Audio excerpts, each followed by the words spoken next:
तो गुजरात के रण ऑफ कच्छ से लेकर के राजस्थान की सीमा पर तीनों सेनाएं बहुत बड़ा सैन्य अभ्यास कर रही हैं। तीनों सेनाओं का ये युद्ध अभ्यास 30 अक्टूबर से शुरू हुआ है और ये 10 नवंबर तक चलेगा।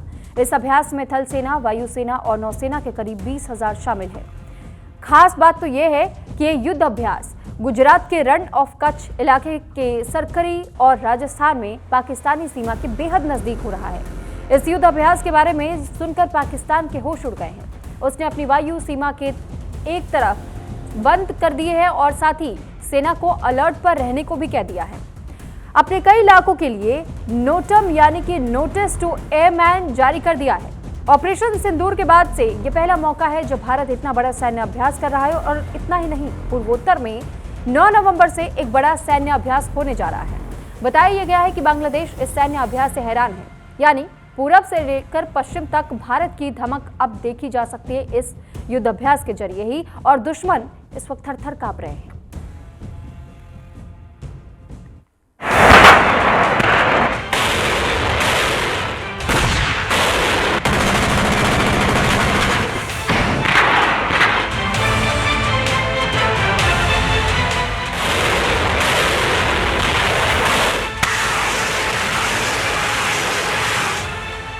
पाकिस्तान सीमा के पास भारत की तीनों सेनाओं का त्रिशूल युद्धाभ्यास।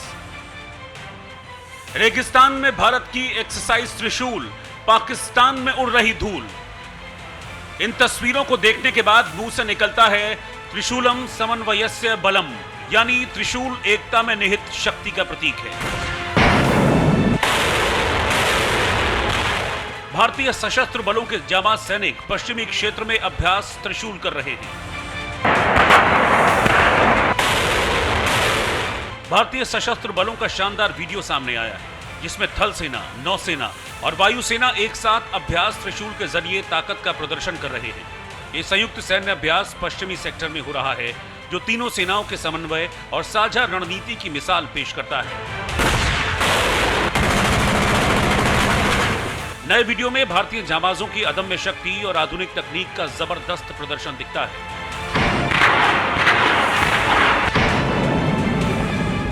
टैंकों की गड़गड़ाहट, लड़ाकू विमानों की उड़ान और नौसेना की सटीक तैयारी ने भारत की रक्षा क्षमता को नई परिभाषा दी है। त्रिशूल न सिर्फ एक अभियान है, बल्कि साझा ताकत, आत्मनिर्भरता की भावना का जीवंत प्रतीक है। ये तस्वीरें साफ संदेश देती हैं कि भारत हर चुनौती का सामना करने के लिए पूरी तरह से तैयार है। पाकिस्तान के बेहद करीब सरक्रीक, थार के रेगिस्तान और अरब सागर में त्रिशूल युद्धाभ्यास हो रहा है। भारत पाक बॉर्डर पर 10 नवंबर तक सेना के युद्ध कौशल का प्रदर्शन इसी तरह होगा। भारतीय नौसेना का एयरक्राफ्ट कैरियर INS विक्रांत और उस पर तैनात लड़ाकू विमान MiG-29 भी इस एक्सरसाइज में हिस्सा ले रहे हैं।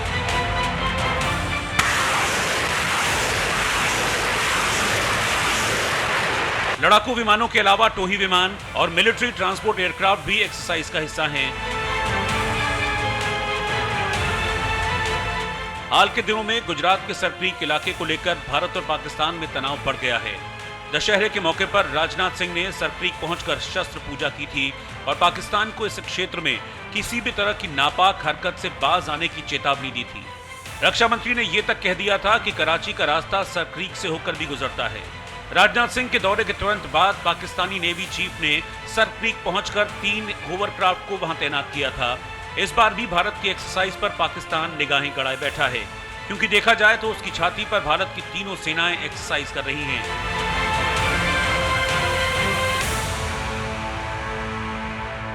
शास्त्रेण च शस्त्रेण च रक्षते राष्ट्रम। आई रिपीट अगेन, राष्ट्रेण च शस्त्रेण च रक्षते राष्ट्रम। It means the nation is protected by both knowledge and weapon.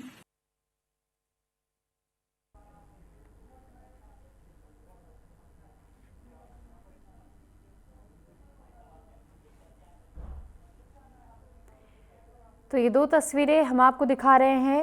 अब 2 अलग अलग तस्वीरें भारतीय सेना के जवानों के उस पराक्रम की कि किस तरीके से युद्ध अभ्यास के दौरान में भारतीय सेना हमेशा दमखम दिखाती है।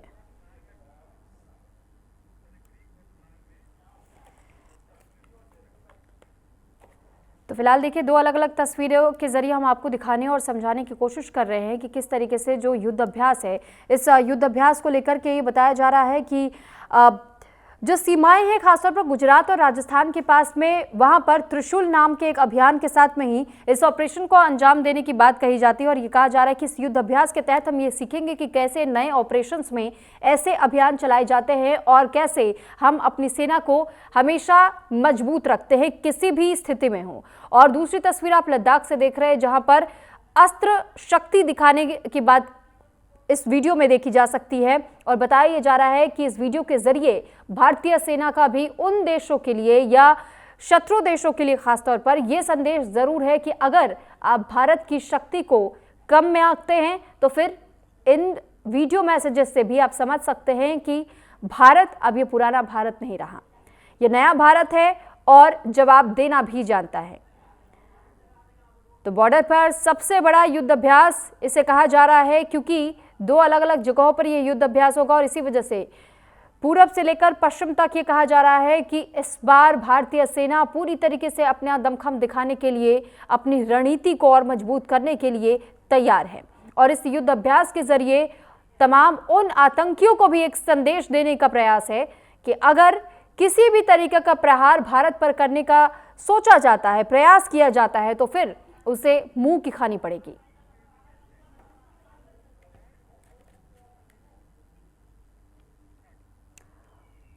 और इस पर हमसे चर्चा करने के लिए दो बेहद खास मेहमान हमारे साथ जुड़े हुए हैं। हमारे साथ रिटायर्ड मेजर जनरल जेके बंसल जी डिफेंस एक्सपर्ट के तौर पर जुड़े हुए हैं और साथ ही रिटायर्ड ग्रुप कैप्टन तापेश चौधरी जी, पूर्व एयरफोर्स अधिकारी भी आप रहे हैं। सर, बहुत स्वागत है आपका भी न्यूज़ इंडिया पर।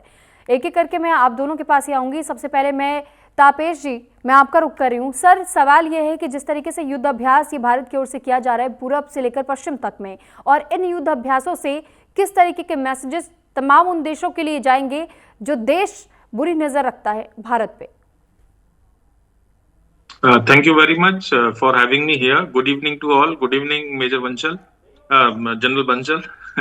So, देखिए, जो एक्सरसाइजेज होती हैं ये एक्सरसाइज नहीं होती, ये एक्चुअल में वॉर ही होता है। इसको हम वॉर लाइक सिनेरियो का नाम देते हैं क्योंकि इसमें एनिमी भी हम होते हैं और फ्रेंड भी हम होते हैं, लेकिन ये वॉर से कम नहीं होता।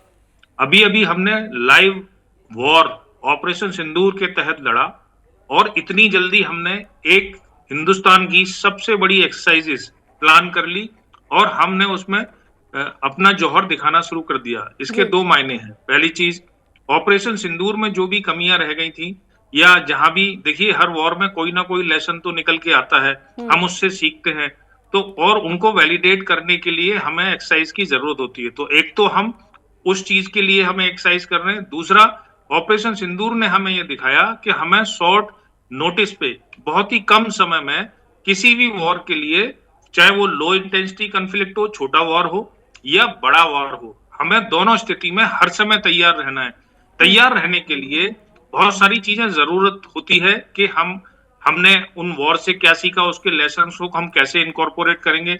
हमारे जो नए वेपन्स रोज आ रहे हैं, जो बेल और डीआरडीओ और बाकी एजेंसीज डेवलप कर रही हैं, उनका वैलिडेशन कैसे होगा। उनका वैलिडेशन, कुछ हर वॉर के बाद नए कॉन्सेप्ट आते हैं, उन कॉन्सेप्ट्स का वैलिडेशन करना है, तो ये तो उसके लिए बहुत जरूरी है। इसीलिए वो राजस्थान से लेके सरक्रीक तक का एरिया इस पूरी एक्सरसाइज में इन्वॉल्व है।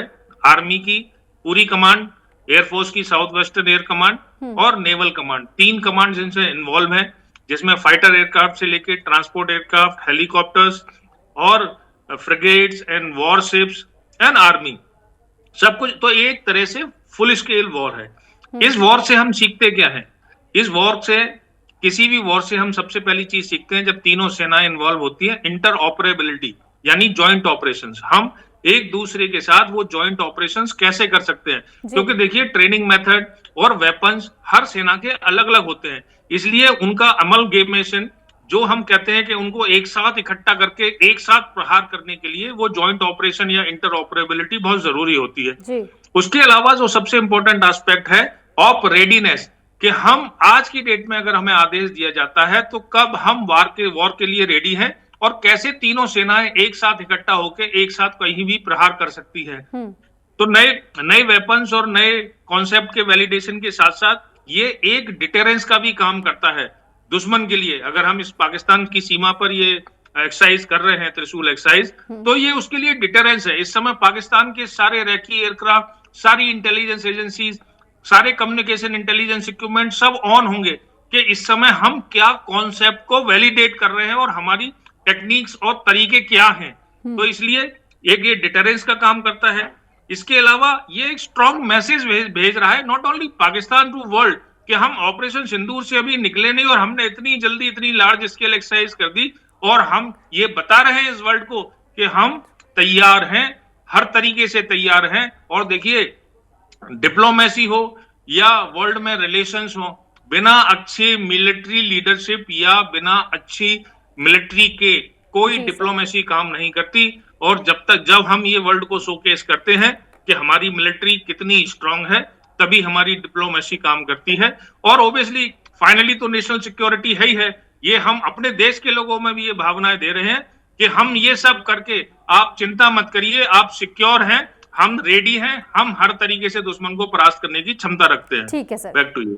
ठीक है सर, मैं लौट रही हूँ आपके पास। हमारे साथ जेके बंसल जी भी डिफेंस एक्सपर्ट के तौर पे जुड़े हुए। सर, मैं आपसे थोड़ा सा और डिटेल में इस बात को समझना चाहूँगी, क्योंकि जैसे ही युद्धाभ्यास की घोषणा की गई है, पाकिस्तान की जो प्रतिक्रिया सामने आई है कि पाकिस्तान बहुत हैरान हो गया है, परेशान हो गया, और इस वजह से उसने हवाई मार्ग अपने कई सारे बंद कर दिए हैं। यहाँ तक कि अपनी सेना को भी ये कह दिया गया है कि भाई आपको अलर्ट मोड पर रहना है। और हमें इससे राजनाथ सिंह का एक बयान याद आता है, और जब उन्होंने ये कहा था कि ऑपरेशन सिंदूर हर वक्त एक्टिव मोड पर है। तो सर, ये क्या समझे कि क्या पाकिस्तान को चेताने की भी कोशिश है एक तरीके से कि अगर दोबारा से पाकिस्तान ने कोई नापाक हरकत की तो फिर इस बार हम हर शोर पर तैयार हैं, चाहे पूरब हो, पश्चिम हो, उत्तर हो, दक्षिण हो। गुड इवनिंग सुरभि, आपने बहुत अच्छा प्रश्न किया और ग्रुप कैप्टन तपेश ने बड़े ही डिटेल में समझाया कि हम एक्सरसाइज का क्या मतलब है, कैसे हम इंटीग्रेट कर सकते हैं। और ये एक हमारा डॉक्ट्रिन भी है अभी लड़ाई का, इंटीग्रेटेड थिएटर कमांड, जिसमें सारी हमारी आर्मी, नेवी, एयरफोर्स का बहुत जरूरी हो जाता है। पाकिस्तान जो एक रॉग स्टेट है, वहां से टेररिस्ट आते हैं, और ये टेररिस्ट आते हैं क्या, हमारे जो राजनाथ साहब ने अभी कुछ दिन पहले बयान दिया था कि अब की बार पाकिस्तान का जो है वो नक्शा बदल जाएगा। तो उसमें क्या है कि सर क्रीक जो एक है, जो एक एरिया है, उस पर में पाकिस्तान कुछ हरकतें कर रहा है। वहाँ अपने एक जो हरामी नाला है उसके आसपास में अपना इंफ्रास्ट्रक्चर डेवलप कर रहा है, तो उसके इरादे ठीक नहीं है। और 2008 में भी वहीं से टेररिस्ट आए थे, 2019 में भी वहीं से जो है कुछ जो अबेंडेंड बोट मिली थी, जो बोट्स छोड़ कर चले गए। तो ये एक हमेशा जो है पाकिस्तान डायरेक्ट युद्ध तो कर नहीं सकता, लेकिन वो टेररिस्ट भेजता रहता है, कभी बॉर्डर के थ्रू और कभी लॉन्चिंग पैड बना देता है ये वाटर के थ्रू। तो इन सबको देखते हमें अपना ये चाक चौबंद रहना है। अब भारत जो है वो एक रिएक्टिव मोड में नहीं होकर प्रोएक्टिव मोड में रहता है। जैसे अभी बता रहे थे कैप्टन साहब के हम हमेशा तैयार रहने की बात है। जहां तक पाकिस्तान का सवाल है, पाकिस्तान के अंदर में एक दहशत है ये सिंदूर के बाद में कि भारत पता नहीं कब किस तरह का जो है उनके ऊपर हमाकत जो अटैक कर दे, क्योंकि बता दिया गया है कि अगर पाकिस्तान ने या उनके टेररिस्ट ने कोई हिमाकत की तो वो कोई टेररिस्ट एक्ट भी ये समझा जाएगा कि ये वार एक्ट है उनकी गवर्नमेंट का, उनकी मिलिट्री का। तो इसलिए उनके ऊपर में जो है डायरेक्ट अटैक होगा, तो इससे उनको चिंता और भय बनी रहती है, क्योंकि वो ऐसी हरकतें करते रहते हैं। और पाकिस्तान के हालात ऐसी खराब है, उनकी इनकमी सेना है वो लड़ सकती नहीं है। उधर जो है आप देखिए रोज जो अभी भी बलूचिस्तान के अंदर में बलूचिस्तान लिबरेशन आर्मी ने उनके 5-6 जवानों को मार दिया गया, और उनका जो है एक टेररिस्ट भी उड़ा दिया गया ऊपर, जो जैसे मोहम्मद का है। तो इस प्रकार से देखते हुए पाकिस्तान जो एक अपनी जो नाकाम हरकत करता रहता है, तो भारत को हमेशा सतर्क रहना बहुत जरूरी है। वो उनके मन का खौफ है, और ये इसके लिए बहुत भारी पड़ रहा है पाकिस्तान को। वैसे उनकी इकोनॉमी इतनी ध्वस्त है, और किसी भी एक्सरसाइज के लिए भी पैसे की जरूरत होती है, तो उनका इकोनॉमी पर और ज्यादा इफेक्ट पड़ेगा। और इसके अलावा जो पाकिस्तान को अपनी फौजें वेस्टर्न सेक्टर से विड्रॉ करनी पड़ती हैं भारत की तरफ लाने के लिए, तो बलूचिस्तान लिबरेशन आर्मी और बलूचिस्तान लिबरेशन फ्रंट उनके ऊपर बहुत हावी हो जाते हैं और टीटीपी भी बहुत हावी हो जाते हैं। वो दोनों मिलकर ऐसे ही काम कर रहे हैं। तो इस प्रकार से देखते हुए पाकिस्तान का जो हालात खराब है, पाकिस्तान इस तरह की नाकाम हरकतें करना अगर बंद कर दे तो उसको किसी तरह का कोई, भारत तो एक शांति प्रिय देश है, कभी हम किसी के ऊपर अटैक नहीं करते, लेकिन इस तरह की अगर कोई बात, अभी आपने बात किया वेस्टर्न सेक्टर की, ईस्टर्न सेक्टर में भी इनके जनरल मर्जा गए हैं वहां पे बांग्लादेश के अंदर में, और जिस तरह से उनको एक बुक दी गई है जिसमें जी। दिखाया गया है कि वो ग्रेटर बांग्लादेश बनाना चाहते हैं और कुछ हमारा जो नॉर्थ ईस्ट का एरिया उसको भी अपने नक्शे में दिखाने की कोशिश कर रहे हैं। तो वहां पर भी जो एक्सरसाइज शुरू कर दी गई है, स्पेसिफिकली हमारी जो एयरफोर्स है, और पाकिस्तान जो है वो हमेशा इंस्टिगेट करता रहता है बांग्लादेश को, और बांग्लादेश का अभी एटीट्यूड जो भारत की तरफ वो बड़ा हॉस्टाइल है। इस बात को देखते हुए अब हमें 3 फ्रंट वॉर लड़ना है, पहले की जो 2 फ्रंट वॉर थी, क्योंकि 4000 किलोमीटर से भी ज्यादा जो बॉर्डर हमारा बांग्लादेश के साथ में है। तो इस प्रकार से भारत की सेना को हमेशा सतर्क रहना बहुत आवश्यक है, और हमारी एयरफोर्स वहां पे भी, क्योंकि एक हमेशा खतरा बना रहता है। जो चिकन नेक है, जो सिलीगुड़ी कॉरिडोर है, जिसकी जो चौड़ाई है सिर्फ 20 किलोमीटर और 60 किलोमीटर लंबा है, तो ये हमेशा थ्रेट रहती है कि उसको ये चोक कर देंगे और हमारा जो जो ईस्टर्न सेक्टर है, ये नॉर्थ ईस्ट, उसको कट ऑफ हो जाएगा। तो इन सब बातों को देखते हुए, और सबसे बड़ी बात यह है कि जो अभी ये इनके जो जनरल हैं, जो बांग्लादेश की क्लोजनेस पाकिस्तान की तरफ और चाइना की तरफ भी बढ़ती जा रही है, और एक वहां पर लाल मुनीर हाट जगह है जहाँ पे वर्ल्ड वॉर सेकंड के टाइम का एयरबेस बना हुआ था, उससे जो उसको भी एक्टिवेट करने की इनकी मंशा रहती है। तो इन सब बातों को देखते हुए भारत को बहुत चौकन्ना रहना है, जो इस तरह से हमारी फोर्सेज, और इसके अलावा जो सारे हमारे वेपन टेस्ट होंगे, और हमारी सारी जो अभी मोस्टली 60-70% हमारे वेपन्स जो वो इंडिजिनस हैं, उनका एक टेस्ट होएगा।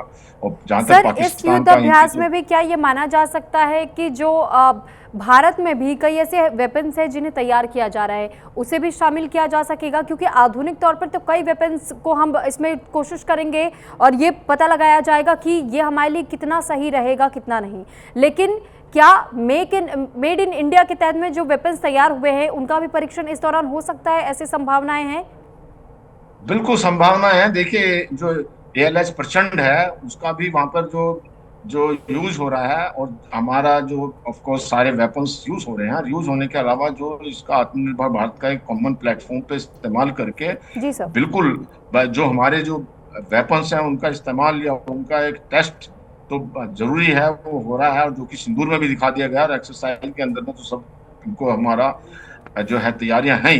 क्योंकि ये बहुत बड़ी बात होती है कि जब तक अपने वेपन ना हो तो कोई भी लड़ाई लड़ना और उसको जीतना बहुत मुश्किल है। At the time of need कोई दूसरा देश आपको वेपन्स नहीं देता है। ठीक है सर। भरपूर नहीं। इस बीच में एक छोटा सा सवाल मैं ग्रुप कैप्टन तापेश जी, मैं आपसे भी लेना चाहूंगी। सर, जब त्रिशूल नाम दिया गया है, ये किस विचारधारा को ध्यान में रखते हुए या किस मोटिव से दिया गया है सर? क्योंकि ऑपरेशन सिंदूर के वक्त हमने ध्यान दिया था कि पहलगाम में कई महिलाओं का सिंदूर उजाड़ा गया था आतंकवादियों की ओर से, इसलिए उसे ऑपरेशन सिंदूर नाम दिया गया। इस युद्धाभ्यास को त्रिशूल नाम दिया गया, इसके पीछे का मुख्य मकसद क्या है? नहीं, ऐसा है कि त्रिशूल नाम की एक्सरसाइजेज पहले भी इंडिया में हुई हैं। भारतवर्ष ने त्रिशूल नाम की एक्सरसाइज कंडक्ट की है, लेकिन क्योंकि ऑपरेशन सिंदूर इतना सक्सेसफुल और इतना हाईलाइटेड ऑपरेशन था जिसने पूरे वर्ल्ड को दिखाया इंडिया की पावर, तो ये डाउट आना बड़ा लाजमी है कि त्रिशूल नाम क्यों है। त्रिशूल देखिए एसोसिएट होता है भगवान शंकर से, और ये कहा जाता है कि भगवान शंकर जब अपना त्रिशूल उठा लेते हैं तो वो लास्ट रिजॉर्ट होता है, वो त्रिशूल का वार कभी खाली नहीं जाता। तो वो वार ऐसा है कि वो कभी खाली नहीं जाएगा। तो ये एक बहुत अच्छा नाम है त्रिशूल। तो इसका जो पहले भी जो एक्सरसाइज हुई, इसका जो बैकग्राउंड है वो यही है, भगवान शंकर का त्रिशूल। और इसमें जो मेजर जनरल बंसल ने जो बात कही कि हमें 3 फ्रंट वॉर लड़ना पड़ता है, मैं हमेशा ये कहता हूं कि अब हमें स्थिति में 3.5 फ्रंट वॉर लड़ना पड़ता है, क्योंकि आधा वॉर तो हमें अपने देश के अंदर ही लड़ना पड़ता है। जब भी कोई वॉर होता है तो आधी लड़ाई हम अपने देश के अंदर के लोगों से लड़ रहे होते हैं। जी सर। तो ये बिल्कुल ठीक बात है। और देखिए जिस तरह के पॉलिटिकल डायनामिक्स वर्ल्ड में इस समय बैठ रहे हैं, मेनली हमारे जो डायनामिक्स हैं रशिया, चाइना और अमेरिका के साथ, यही मेनली सुपर पावर्स हैं इस समय। तो इस समय हमें अपने आप को स्ट्रेंथन करना बहुत जरूरी है। चाहे हम SCO में जाके अपनी चाइना और रशिया बिल्कुल। के साथ अपनी गठबंधन दिखाएं या अमेरिका के साथ दिखाएं, या अमेरिका कल किस करवट बैठेगा पता नहीं, बिल्कुल, पर बिल्कुल सर। हम जब तक खुद स्ट्रांग नहीं होंगे अपने इंडिजिनियस वेपन्स के साथ में, तब तक हमारी डिप्लोमेसी काम नहीं करेगी। इसलिए ये एक्सरसाइजेस उसका सबसे अच्छा प्लेटफॉर्म है। अभी आपने भी देखा ठीक होगा है सर। बहुत सारे प्रोग्राम्स में, मीडिया में, हर जगह सर्कुलेट हो रहा है कि बहुत सारे नए वेपन्स आए हैं पिछले 2 साल में, और हम अपने इंडिजिनियस वेपन प्रोडक्शन में ऑलमोस्ट 60-70% तक पहुंच गए। तो ये उनकी जो टेस्टिंग ग्राउंड है, तभी तो हमने ब्रह्मोस और स्कैल्प और सारे वेपन्स के साथ ऑपरेशन सिंदूर में पाकिस्तान को नाकों चने चपा दिए, क्योंकि जी। वो हमने अपने ग्राउंड पे पहले टेस्ट कर रखे थे इन वॉर लाइक सिनेरियो में। जी, तो जी किसी भी वो वॉर में या युद्ध में जाने से पहले हमें उनकी टेस्टिंग बहुत जरूरी है, और ये एक्सरसाइज उसका सबसे बड़ा इंपॉर्टेंस है। और देखिए इसी के साथ साथ हम ईस्टर्न बॉर्डर पे भी, Myanmar, Bhutan, China, Bangladesh border पे भी कर रहे हैं। तो ये एक स्ट्रेटेजिक सिग्नलिंग भी है, ठीक पॉलिटिकल है सर। सिग्नलिंग भी है कि भाई हम तैयार हैं और हम हर तरीके से, हर क्षेत्र में, हर फ्रंट पे हर तरीके से रेडी होंगे। और ठीक है। ऑब्वियसली हमारे अपने जो योद्धा हैं उनके लिए तो ये रिफाइनमेंट है ही है उनकी टैक्टिक्स का, कि उनकी स्ट्रेस का, उनकी टैक्टिक्स का, उनके जज्बे का। तो ये इंपॉर्टेंट एक्सरसाइज है। ठीक है सर। आप बहुत धन्यवाद आप दोनों का हमारे साथ जुड़ने के लिए। हमारे साथ रिटायर्ड ग्रुप कैप्टन तापेश चौधरी जी, पूर्व एयरफोर्स अधिकारी जुड़े, और साथ ही रिटायर्ड मेजर जनरल जेके बंसल जी, डिफेंस एक्सपर्ट हमारे साथ जुड़े थे, और दोनों ने अपनी अपनी बात को रखा। अब खबरों में आगे बढ़ते हुए बात करते हैं अगली खबर की। रूसी लड़ाकू विमान सुखोई 30FS और सुखोई 30SM ने आकाश में करतब दिखाए। वायुसेना की कुलीन एरोबेटिक टीम रूसी नाइट्स ने नानचांग एयर शो 2025 के उद्घाटन पर सुखोई 35S और सुखोई 30SM ने शानदार प्रदर्शन करते हुए ये करतब दिखाए।